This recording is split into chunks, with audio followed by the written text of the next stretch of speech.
G'day mate, thanks for coming back to this channel. Today we're going to be working on the XF650's brakes. I've got a really shit lever.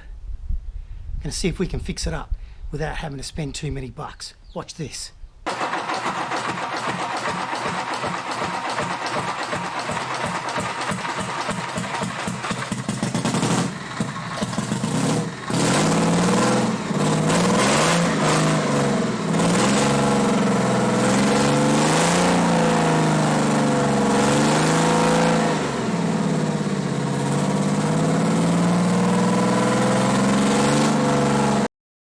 Here with the Suzuki Freewind, it's a 97, so what's that, 24 plus 3?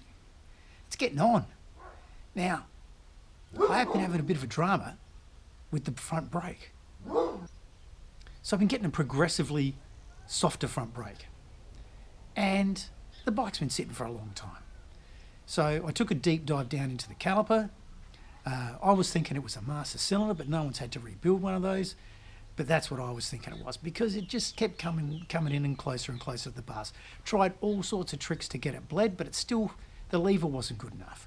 So the front disc was looking a bit sad, so I pulled the caliper off and I pulled the front wheel out and had some adventures with that, which will come up in another video. But I did notice after I'd sprayed the caliper with brake cleaner, the next day there was some oil marks on it. Well, not oil, because it was brake fluid. So I suspected I had a leak out of one of the calipers. So what I did was I took the caliper apart and there was corrosion evident on the brake pistons. Now these are made out of steel, bike's been sitting a long time, bit of corrosion. We'll show you some pictures in a second. It's brakes, they're important. Mandatory replacement. Now these Takiko calipers, you can't just buy parts for them. You have to buy them through the manufacturer who they sell the brake to for the bike. So you're paying Takiko to make them, you're paying Suzuki to bring them into stock and sell them, and then you're paying the dealership for keeping it in stock as well. So these two little pistons and the seals are bloody $100. Now everybody says, you've got to replace the cylinders, you've got to replace the pistons. So having a dive around, I'm seeing different things. Some people say, no, you can't sand it, you can't scrub it, you can only clean it with brake cleaner and a soft cloth. And I understand. It's a hydraulic cylinder, basically. You know what I mean? Then I've seen people, they were using 1200 grit sandpaper, they were using heavy Scotch-Brite and light Scotch-Brite, they were polishing. And then I found a Honda ST for them. And these guys are just pulling them out, cleaning them up and putting them back. So we'll have a look at the pistons, I'll show you the issue, and then we'll put the brake back together and give it a test. What do we got to lose? Negative $100. So we can see there's quite a bit of corrosion inside the piston. But that's the inside, it doesn't really matter. Having a look at the side of the piston, we can see towards the top quite a bit of corrosion. But that's beyond the seals, so that doesn't really matter. Now, this, where you can see the witness mark of the seal, just below this corrosion. And this was the piston that I think was leaking. So this has been cleaned off a bit. But now I'm going to clean it off some more. I've got some 2500 grit sandpaper here, because I've seen guys using 1200 grit. So I thought, if they're using 1200, I'll use 2500. Definitely make sure that we're not going to have any dramas here. So you can see that's cleaned up the piston a bit, quite a lot more than I had it clean before. Keep sanding here, checking. Very good. You can see some residue that's come off there, even though it's only 2500 grit.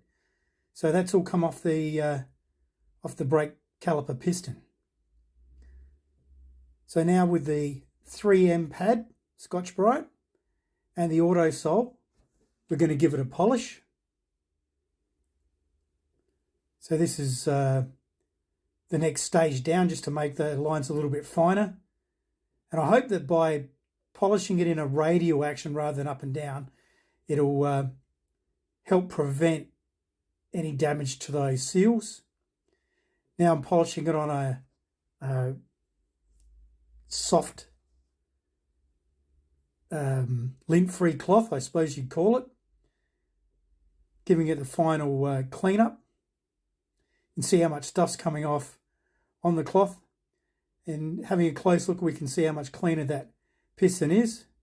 And here I'm pointing out again the area that I'm concerned about, because I think that was what was grabbing the seal. You can see all the shit inside there.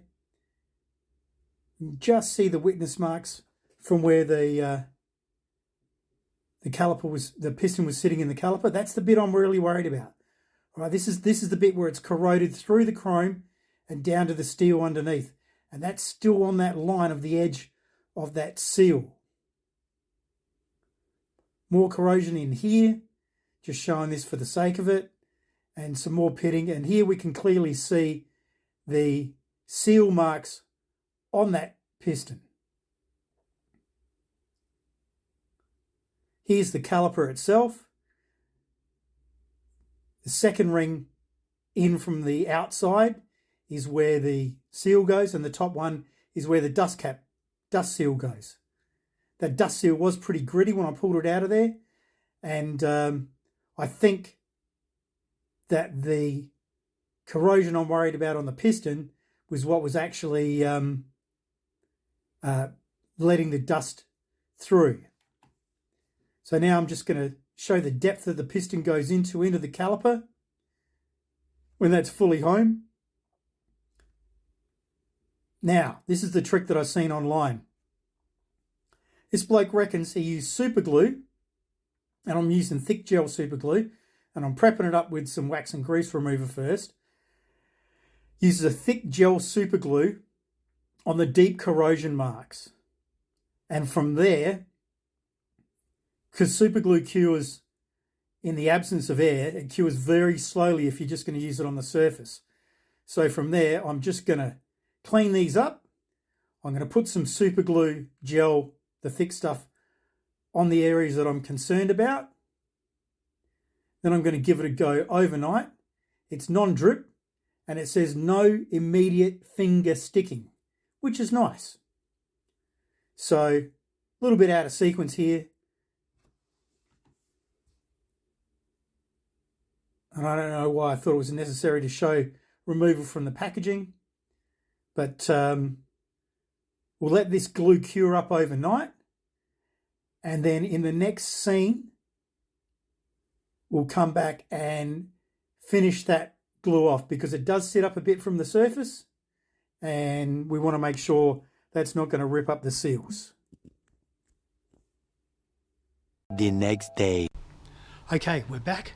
We've got the pistons in the caliper, we've got the brakes bled, we're going to look at the lever. But just quickly first, I went round to the local motorcycle shop to have a look at seeing if I could get some new seals from them. I couldn't, but the bloke said, I thought those seals were new, because I took the original seals down to size them up. So that tells me they must have been in pretty good condition. He had a look at the piston. He said just use 1200 wet and dry and sand it in like a cross-hatching pattern, sort of like honing, you know what I mean? Not the way I was sanding it. So if you're going to sand it, do it in a crosshatch. I've got the brakes bled and the pistons in with the old pads.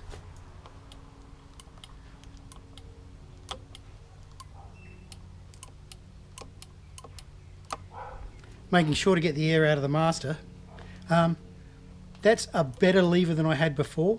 I'll strap it down overnight and see what happens as far as any leakage goes out of the caliper.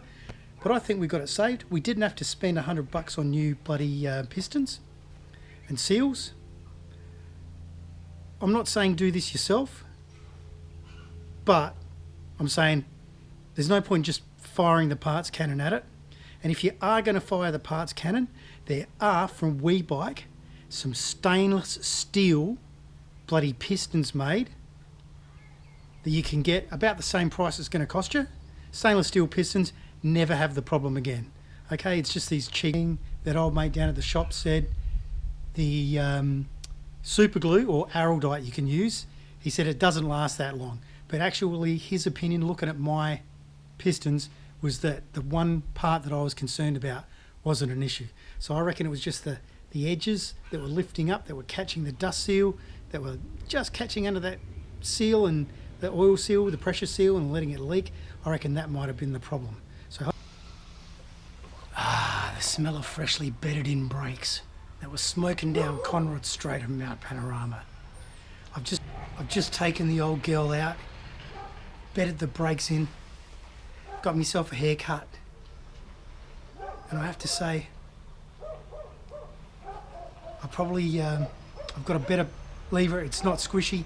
It's got plenty of bite. I did replace the pads, so that's probably got something to do with it. But I'm calling this a win for the All Thumbs Bum. Give us a thumbs up. Subscribe. Leave a message.